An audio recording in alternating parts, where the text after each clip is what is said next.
被告人徐庆贤，刚才宣读的马景然处长的证言，你听清了吗？听清了。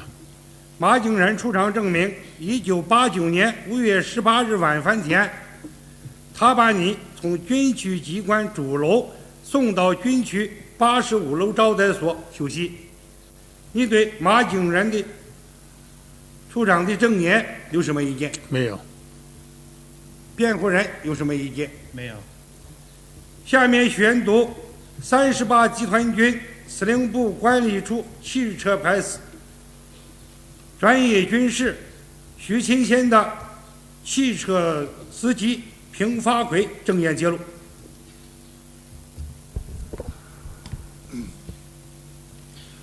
5月18日上午，我开车将军长家属接到总院，上午11时送军长家属回家。范所长搭车到丰台车站，中午我在军长家吃的饭。大约下午3点，我开车返回总院，正赶上军长找车要去军区开会。我和军长约下午4时赶到军区主楼，军长上楼开会，我在车上等。约6时许，看到军长和军区机关的一位同志一起出来，陪我们到军区85楼招待所吃晚饭，并给军长安排在213房间。饭后，我开车将军区机关的同志送回主楼。军长说：“我们看完新闻就走。”7时40分，我和军长开车经长安街回总院。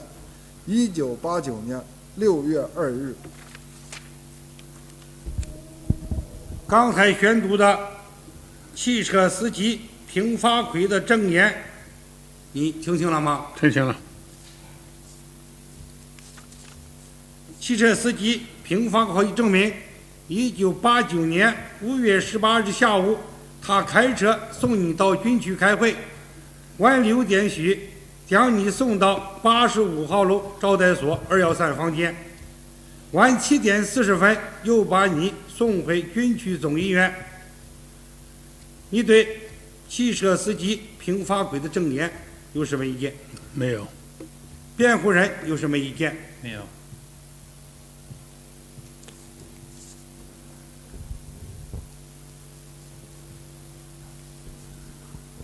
公诉人对被告人徐钦贤违抗戒严命令的事实还有什么问题需要直接讯问被告人，或者提请本庭审问的？徐钦贤，我问你2个问题。第一，5月18号，你向军区领导表示不参加执行戒严任务，是不是事实？是。第二，在传达命令时，你不想执行这个任务，讲了一些话，和军区当时参加传达任务的领导批评的你一些话，你有记录没有？没有。那么现在你一再讲几个证人的证言与你当时讲的不一致，有什么根据？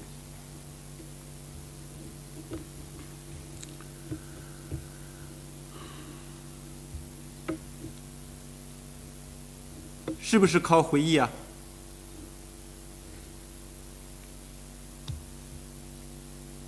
靠什么？靠回忆？靠回忆啊？啊，就你讲讲，你有什么根据啊？你当时没有记录啊？现在你讲了几个证人的证言，跟你当时讲的不一致，有什么根据啊？是才有些事情，这个时间长了记不清。但是呢，有些事情你想了或者你没说，有些事情根本就没有想，他就不可能说出来。所以现在这个证言里头呢，就出现了好多这个根本没有想过的事情，但是证言里面有。这个作为我个人来讲，我就没有办法了，因为我有些话确实没有那么说，没有那样讲。是你自己现在认为的，是不是啊？是。完了。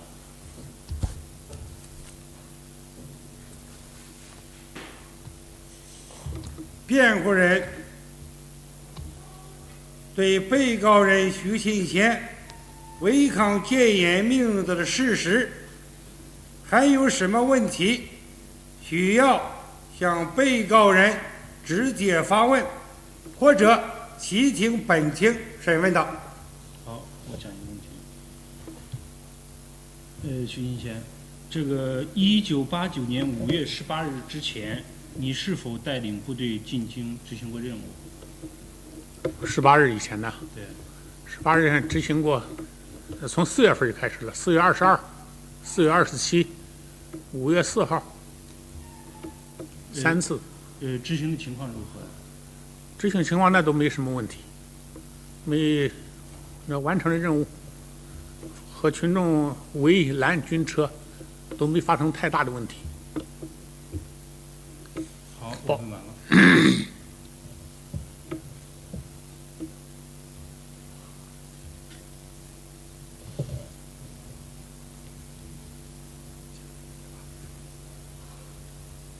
被告人徐勤贤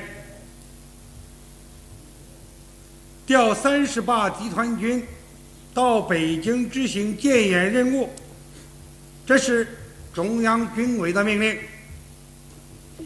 在军区向你下达了军委的命令后，你作为38集团军军长，你为什么不执行？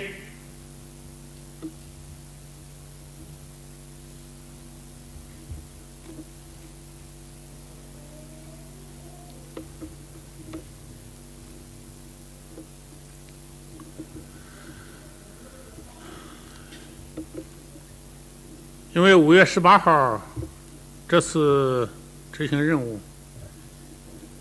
这已经实际上任务算是第4次，下达呢是第3次。第1次呢是4月22，第2次呢是4月27。4月27以后呢没有回去，大概中间呢5月4号还有1次。那么这次呢下达呢，这是第3次下达。要论执行任务的次数呢，这应该说是第4次。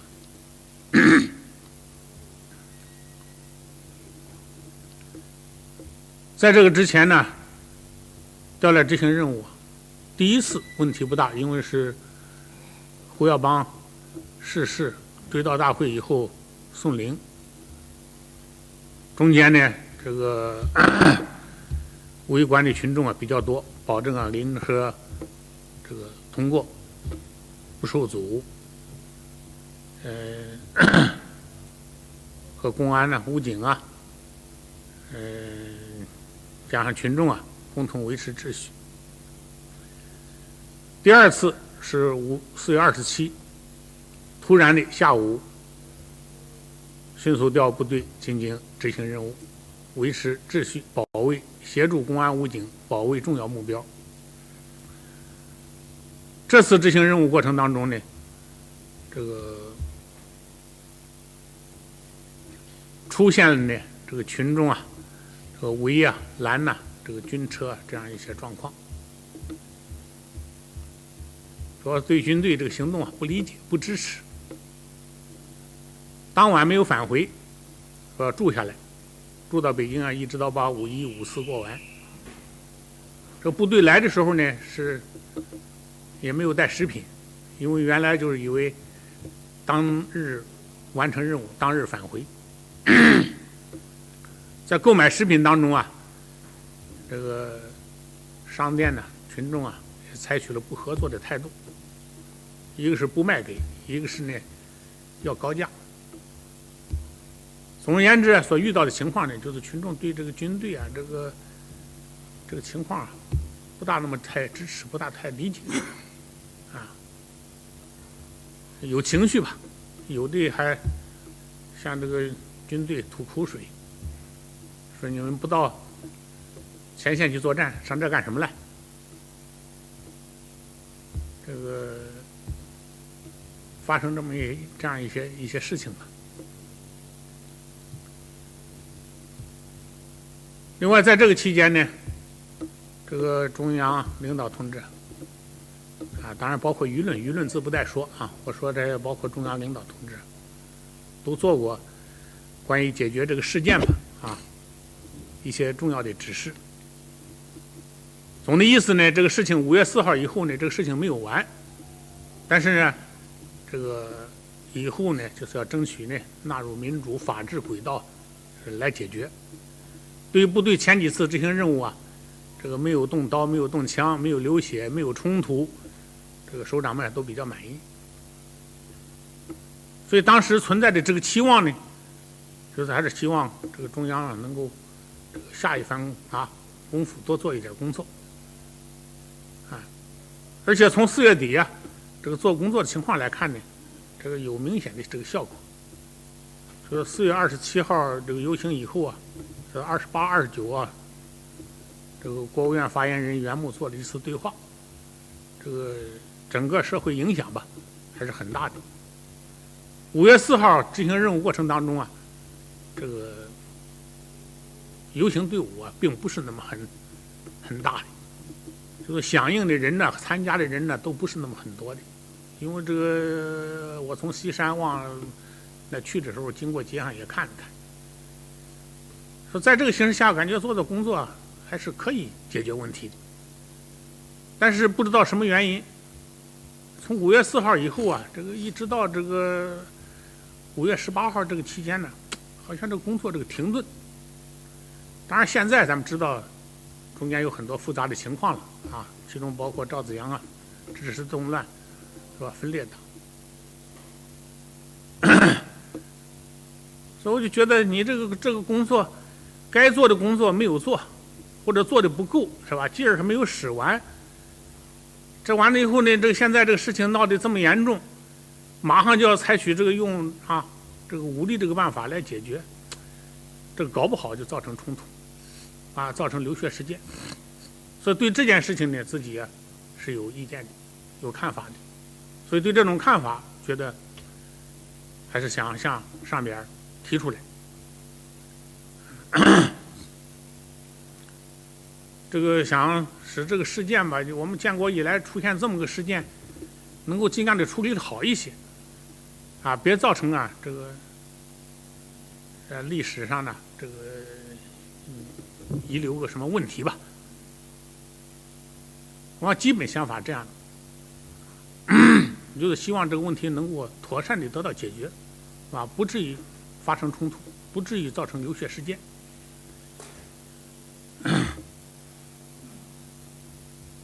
因为原来这个中央领导同志也讲了，要做这方面这个准备，但是要争取要尽量避免这个不冲突不流血。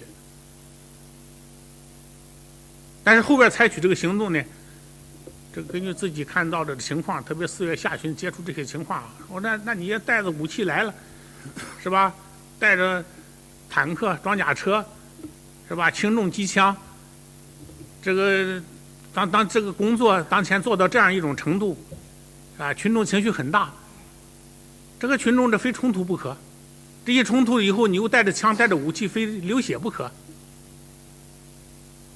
而这5月4号以前呢，因为部队徒手它不会造成大的流血事件，就是冲突是吧？做工作也不会造成大的流血事件。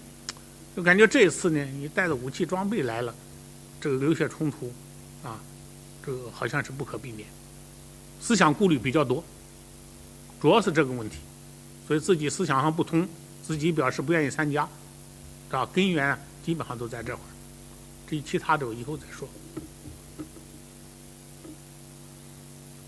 看还需要我回答什么问题？军区首长向你下达了中央军委关于调38军到北京执行戒严任务。你作为集团军的军长，究竟为什么不执行这个命令？除了你刚才说的这个考虑以外，还有什么原因？或者是根本的原因是什么？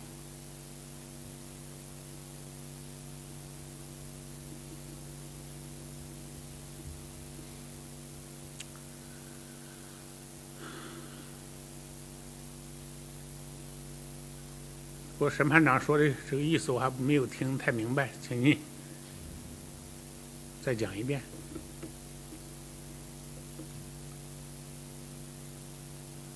调38集团军到北京执行戒严任务，这是中央军委的命令。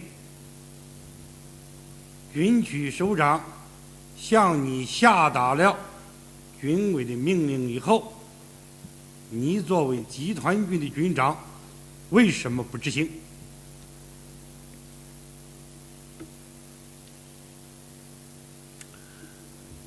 这个事情因为自己思想上，这个你直接回答这个问题。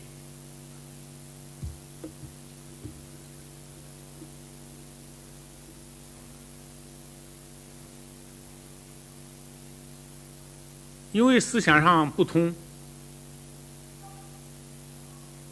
所以我就觉得，作为部队、作为单位来讲，就执行；作为个人来讲，我感觉这个问题，这个顾虑比较多，所以就表示不愿意参加。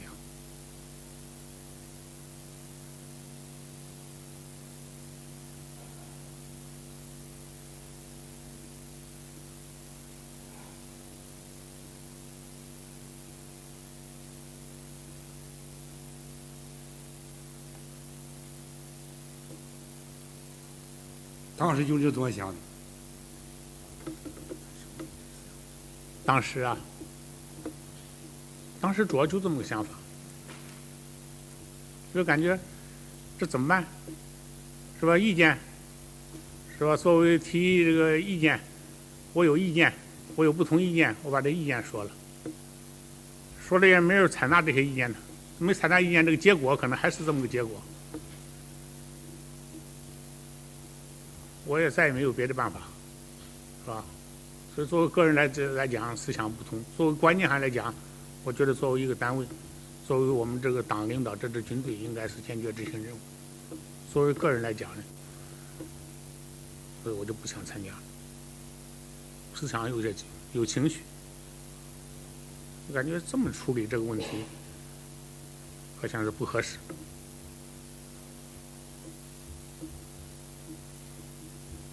而且在这个之前都做过很多表示，很多领导同志都做过表示，准备纳入民主法治轨道解决，有什么通过监察部门，有的通过什么这个会议那个会议，这些事情，有时候也没有讲到啊，或者是讲那时候那一段时间，因为自己在部队工作或者生病，自己不了解，反正自己没有看到，或者看到的不足，这工作停顿下来了，结果现在呢鼓出这么一个大包来。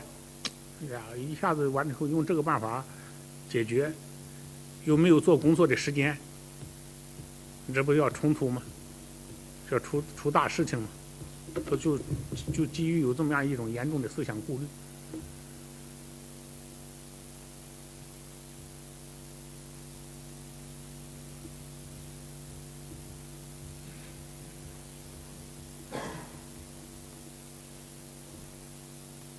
作为一个军人来说，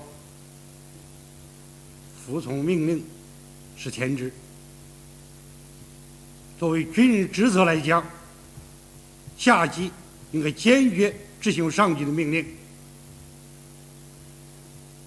你作为集团军的军长，你对命令有意见，你提出来，那么在执行上应该怎么办？你懂吗？应该怎么办？上级并没采纳你的意见，你作为军长应该怎么办？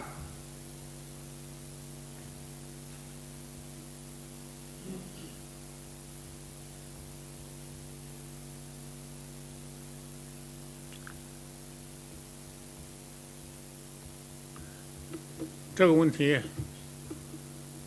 这个从党章、从准则、从我们军队这个纪律，都应当是一切行动听指挥，坚决服从和执行上级命令。但是在当时那个情况下，这个时间也比较短。在那么短的时间里头啊，这个得到了这么多情况，做出一种思想反应。当然，有些想法在这个之前呢就有，比方说这个问题希望怎么样的解决，因为这个事件没有完嘛，从4月中旬一直到5月中旬，将近1个月，这个事件没有完，有些想法，有些想法呢，但是在这次会议上呢，当时这个。从思想来讲呢，不那么太冷静。考虑的着眼点呢，主要从这个党内啊，这个生活准则，这个党章从这个角度考虑多一些。而我们现在呢，这是双重的，是吧？作为一个党员，一个党员干部，既要这个遵守党章，遵守党内生活准则，又要服从军纪。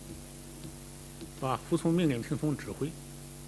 但是当时呢，自己想的那个侧面多一点。那个侧面多一点呢，这个作为党章，作为党内生活准则，也都是强调在服从的前提下，可以提出意见，可以保留，指导中央。也有呢，地方呢提到了。就是说，执行会产生严重后果，这种情况除外。所以当时自己考虑这样一执行，这非出现严重后果不可。所以这种思想在自己头脑里头也有反应。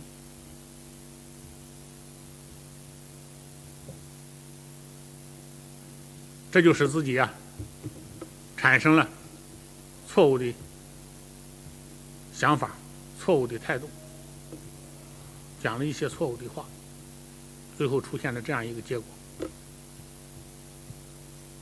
给你下达命令以后，你讲了不少的话，你当时的主导的思想是个什么思想？主导思想我当时希望主要用政治办法来解决。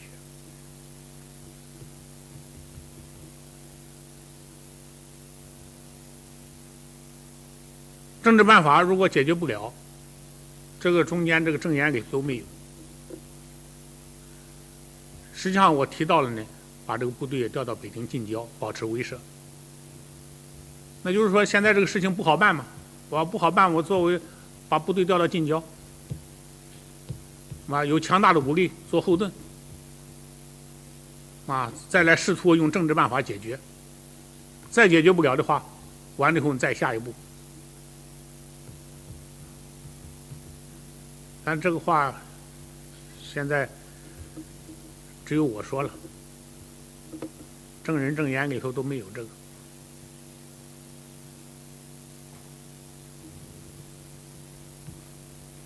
那么你的意思就是，当时这个决策是不正确的，是不是这个意思？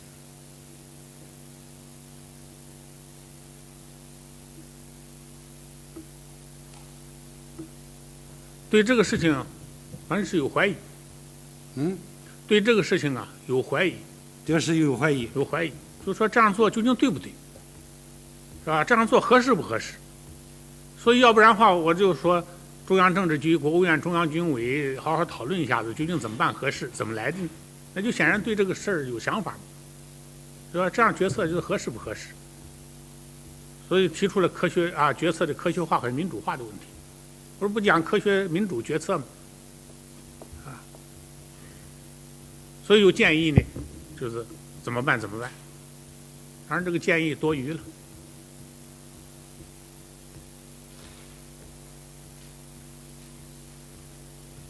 徐议员，当你到军区接受任务的时候，刘振华政委已经把当前的形势给你讲得很清楚了。也就是说呢，你自己想的这些问题呢，领导已经给你讲得很清楚了，而且是中央军委根据当前的形势，做出了这样的隐秘的决策，中央军委下达了这样的命令。作为你当时任38机动军军长的时候，你对这个问题应该怎么看？还是个人去提意见的时候呢，他就是在执行不执行的问题上。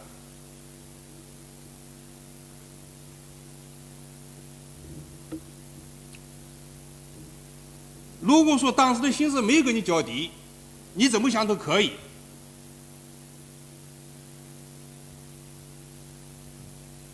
因为党中央、中央军委已经把形势说得很清楚了，给你讲得很清楚了，而且呢，这个决策也下了，命令也下了。作为你38军军长来讲的话，你应该怎么办？是提意见的时候呢，还就是执行的问题呢，还就是怀疑的问题呢，还就是反对的问题呢？这个你自己要把这个问题在法庭上给我们说清楚。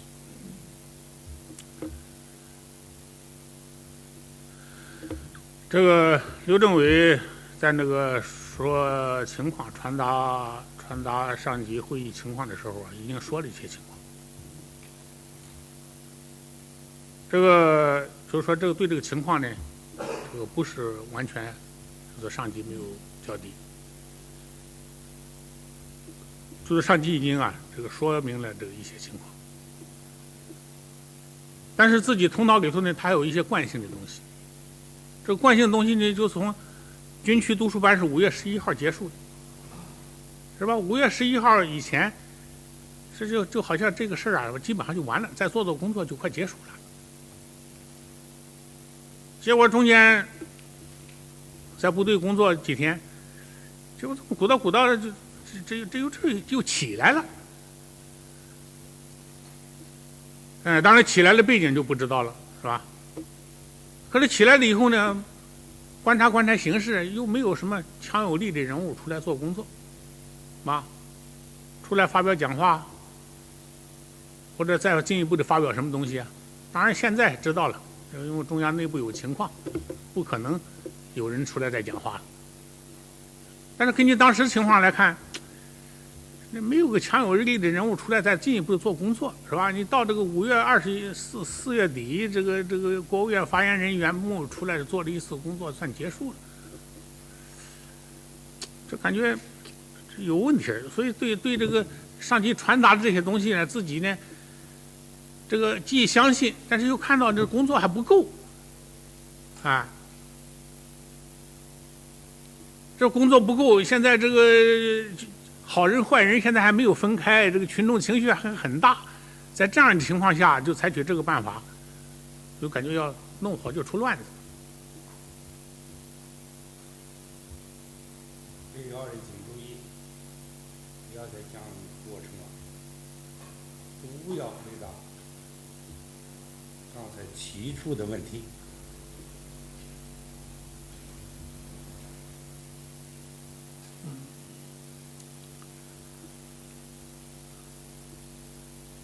也就是说，你对党中央这个决策，对军委的命令，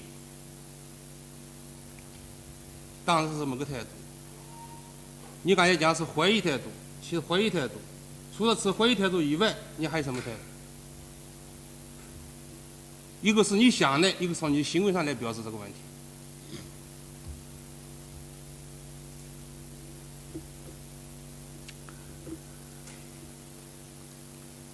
主要是怀疑态度。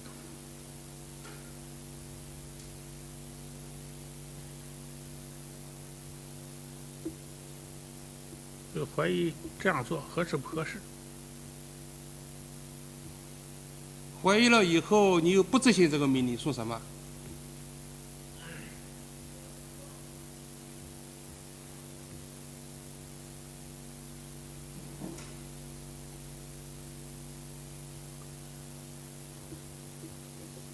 怀疑我提出一些意见来，一些建议来，意见建议没有被采纳，传达了，传达以后自己表示不愿意参加。以后经过军里面领导同志给我做工作劝说，思想有所变化，但是已经晚了。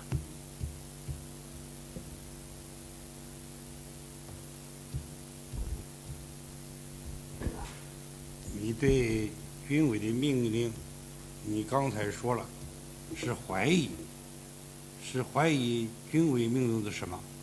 怀疑什么？啊？你刚才讲，你对军委的命令是怀疑，你怀疑什么？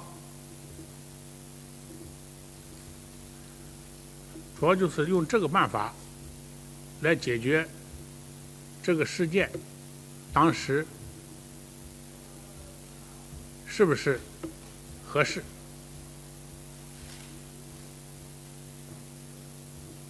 怀疑这个采取这种办法是不是合适？是不是合适？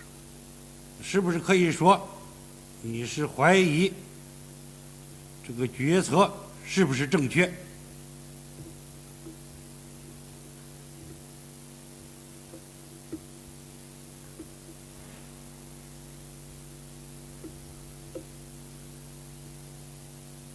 对于这个果断措施吧，就一个怎么认识的问题。因为当时中央军委就要确定这么一个果断措施来解决这个问题。那么我对这个有想法，那当然，那就是对这个果断措施有怀疑。是不是怀疑它的正确性？那当然是怀疑它正确，怀疑那不是怀疑它的正确。你就怀疑这样做合适不合适，当然是对它正确性有想法。除了怀疑以外，还有什么意思？其他没别的意思。你怀疑可以只在执行上，在行动上可以表现为不坚决，但是呢，你的行为最后是完全拒绝了对军委命令的执行，这仅仅是个怀疑吗？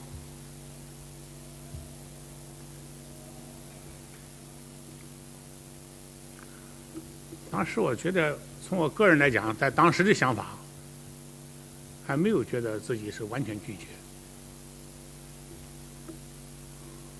因为整个一支部队，所以我想，作为部队来讲，执行坚决执行。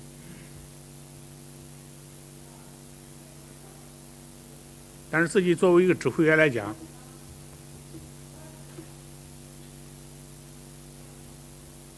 不愿意参加了。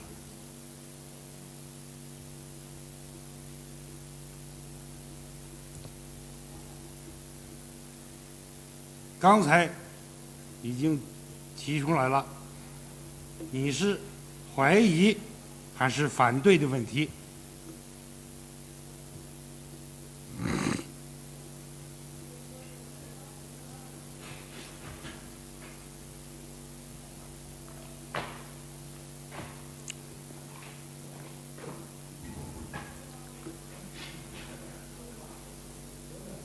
这主要是怀疑。有反对的问题吗？没有，主要是怀疑。主要怀疑。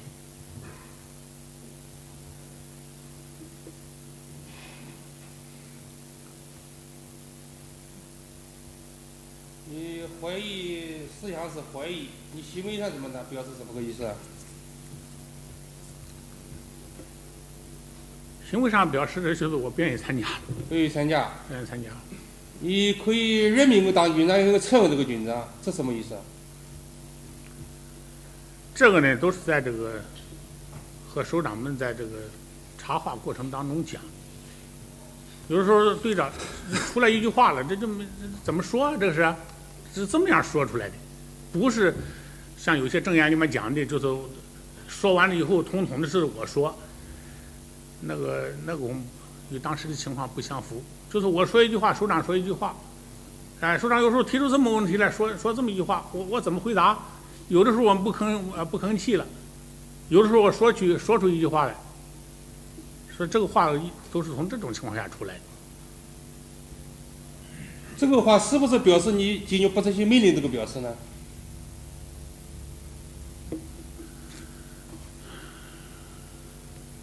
这个当时不是从那个角度提出来的。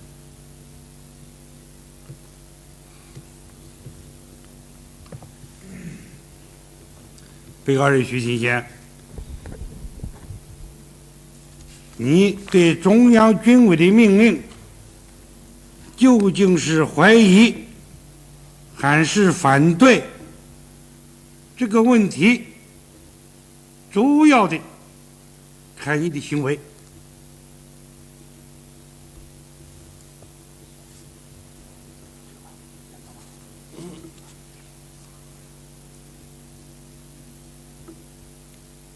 被告人徐新贤，你违抗戒严命令的行为有什么危害后果？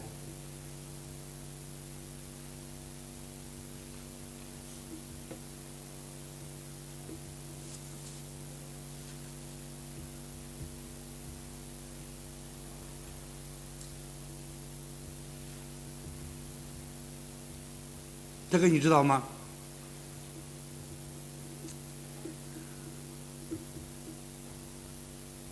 ？19号、18号晚上，19号，王飞义和吴润东同志给我讲，我就反复考虑这个问题。所以我考虑，我说执行这么大的任务，比如说从对全局有利，因为作为部队来讲执行参加，作为军长来讲不参加，这个是影响不好。所以这肯定是有问题。所以这样的话，我就考虑从这个角度来讲，这要参加。再一个呢，当时这个事情传到外界，这个当时恐怕也有影响。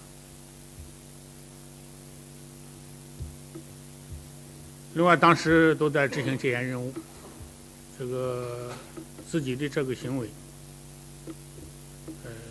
本来是应该都集中精力，这个搞好戒严任务，结果还得处理我这个问题。也给上级也增加了很多麻烦，至少是在这几个方面。